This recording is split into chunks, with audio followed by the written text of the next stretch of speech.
Je suis maintenant avec Julien Billon, bonjour. Bonjour. Vous êtes sociologue, vous êtes enseignant-chercheur à l'ISC Paris et vous publiez ce livre « Il faut être audacieux, histoire et territoire d'entrepreneurs en situation de handicap ». C'est coécrit avec Claire Doussard et c'est aux éditions Management et Société. C'est le suivi en fait de 20 entrepreneurs en situation de handicap moteur et sensoriel.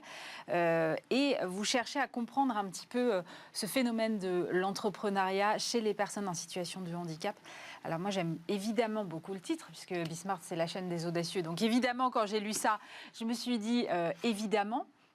Et c'est vrai qu'en y réfléchissant, ce titre est très logique parce que on dit toujours qu'il faut beaucoup d'audace pour entreprendre et encore plus j'imagine chez des personnes qui sont en situation de handicap. Oui, alors la citation d'ailleurs vient d'une informante qu'on a rencontrée, donc c'est vraiment propice. Et c'est vrai que la question de l'audace est revenue relativement systématiquement, en tout cas quand on considère ce type de population qui est quand même relativement spécifique dans l'entrepreneuriat. Ouais. Et donc on trouvait que c'était assez caractéristique, au moins d'une des compétences ou de qualités que les personnes devaient développer. Et donc c'est pour ça qu'on trouvait le titre plutôt judicieux et représentatif des personnes qu'on a rencontrées.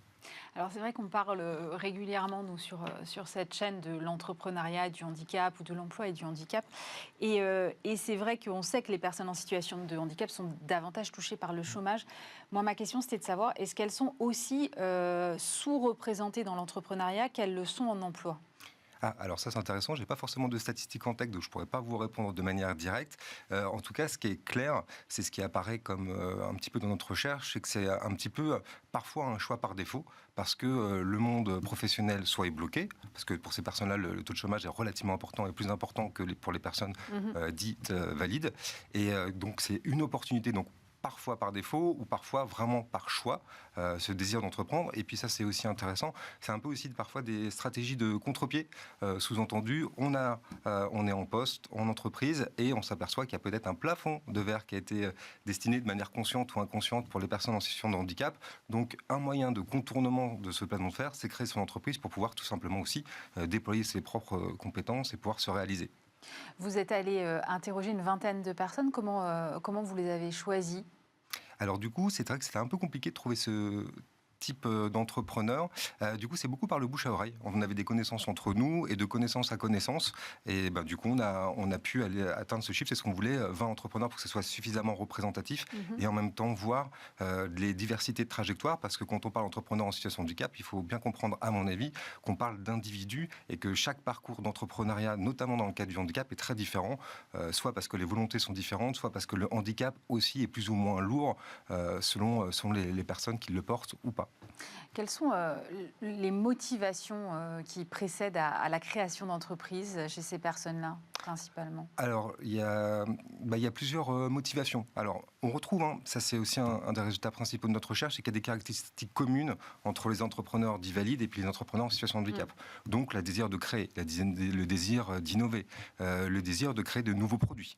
Après, dans le cas des personnes en situation de handicap, ce qui peut revenir, et là c'est vraiment peut-être un peu plus spécifique pour ce type de profil, c'est que ces personnes-là parfois créent des produits qui vont pouvoir utiliser eux-mêmes pour répondre à leur situation de handicap. Donc il y a beaucoup, en tout cas, d'entrepreneurs qui créent des produits qui sont à leur destination et qui sont pour le coup très intéressantes. Donc il y a cette question aussi de volonté, de désir entrepreneurial qui ressort relativement souvent et quand même aussi, c'est ce que je disais précédemment, cette sorte de frustration au travail où finalement cet univers de travail soit les rejette, les met à distance, ou soit il y a des insatisfactions parce que pas de possibilité de se réaliser dans la sphère professionnelle dite classique. Vous parliez des produits qui sont parfois à destination pour répondre à leurs propres problématiques. Je me demandais si le fait que ces personnes-là soient en situation de handicap les poussait davantage vers des secteurs type, effectivement, entreprises de l'ESS ou à caractère social plus fort. Parce qu'il y aurait une sensibilité qui serait accrue. Alors oui, non. C'est-à-dire qu'on a, encore une fois, on a tout type d'entrepreneurs en situation de handicap. On a des profils très business, alors dont l'handicap, ils ne veulent pas du tout en entendre parler. Et donc, du coup, on a des créations de business très classiques. A contrario, il y a aussi des personnes qui veulent vraiment s'investir à destination du handicap ou de l'intérêt général. Et puis, on a aussi un peu des entrepreneurs un peu hybrides qui font à la fois du business très business et puis du social business. Donc, on a un petit peu toutes les configurations potentielles. Est-ce qu'ils sont accompagner d'une manière différente? On sait que dans l'entrepreneuriat, aujourd'hui, il y a quand même beaucoup de réseaux, mais peut-être qu'il faudrait davantage d'accompagnement spécifique pour des personnes qui ont des trajectoires de vie différentes. Est-ce qu'aujourd'hui, il y a ces réseaux-là qui existent? Alors moi, je connais quelques associations d'entrepreneurs en situation de handicap, notamment HUP, dont on est partenaire, mais j'imagine qu'il y en a d'autres. Est-ce qu'il y a des accompagnements spécifiques? Est-ce qu'ils se sentent suffisamment accompagnés, aidés au moment de la création d'entreprise? Alors clairement, ça c'est quelque chose, merci de soulever cette question-là, parce que c'est très important en tout cas pour ces personnes-là, c'est la question de l'accompagnement, mais au-delà de l'accompagnement institutionnel, d'abord ce qui ressort en fait de cette recherche, c'est l'importance aussi de l'écosystème familial et amical. On s'aperçoit que très clairement, il y a des personnes autour de leur entourage, pour certains handicaps, pour certaines personnes qui sont vraiment là pour les aider et les accompagner au quotidien, peut-être par déficit d'autres tissus associatifs ou d'aides gouvernementales. En tout cas, très clairement, le soutien familial et amical est très très important dans le développement de leur business. Pour certaines personnes, et ça encore une fois, c'est diversité de profils. Il y a la personne qui ne va pas hésiter à solliciter de l'aide dans son environnement proche, et puis il y a d'autres personnes qui, une fois encore, ne veulent pas entendre parler de tout type de soutien. Donc il y a ça aussi à l'inverse. On a quand même rencontré des entrepreneurs en situation de handicap qui ne veulent pas d'aide classique et partir par là, vraiment comme un pur entrepreneur, donc sans filet. Et ça aussi, c'est un autre type de profil de personnes qu'on a rencontré. Vous êtes aussi interrogé sur l'impact. Moi, ce que j'ai beaucoup aimé, c'est de l'environnement de travail. L'impact de l'environnement de travail, parce qu'effectivement, quand on est en situation de handicap, on doit adapter son environnement de travail. Dans quels environnements travaillent les entrepreneurs en situation de handicap aujourd'hui? Alors, ce qui ressort beaucoup, encore une fois, ça dépend du type du handicap, mais ce qui ressort beaucoup quand même, c'est une adaptation du domicile. Donc là, par défaut, encore une fois, peut-être parce que les autres locaux disponibles ne sont pas totalement accessibles, on va adapter ce qu'on peut adapter, donc c'est-à-dire son chez-soi. Donc là, plus ou moins, par rapport aux personnes qu'on a rencontrées, l'espace de domicile qui devient parfois un espace de travail est adaptable. En tout cas, ils le choisissent comme tel. C'est-à-dire parfois, il y a aussi des déménagements qui se font parce que leur espace premier n'est pas possiblement transformable en espace de travail. Vous avez un exemple, par exemple? Complètement. C'est-à-dire que, par exemple, on avait un entrepreneur en fauteuil roulant et qui avait aussi du mal à s'exprimer, impossibilité de passer par l'ascenseur. Donc de prendre l'ascenseur chez soi. Donc là, évidemment, ça commence à être une complexité dans tous ces déplacements et notamment dans les déplacements de l'entrepreneur. Ça, c'est un cas caractéristique.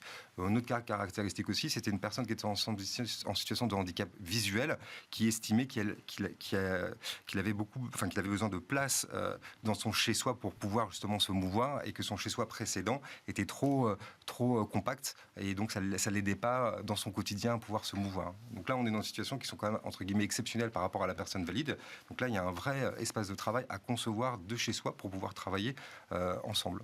Les coworking, ce genre de choses, c'est pas adapté aujourd'hui? Alors ça dépend. Il y en a qui sont adaptables, parce qu'il y a aussi quand même parfois une bonne dynamique à l'intérieur de l'espace de coworking qui font des actions pour pouvoir rendre les choses un peu plus faciles pour la personne en situation de handicap. Et puis clairement, il y a des espaces de travail qui ne sont pas du tout adaptés.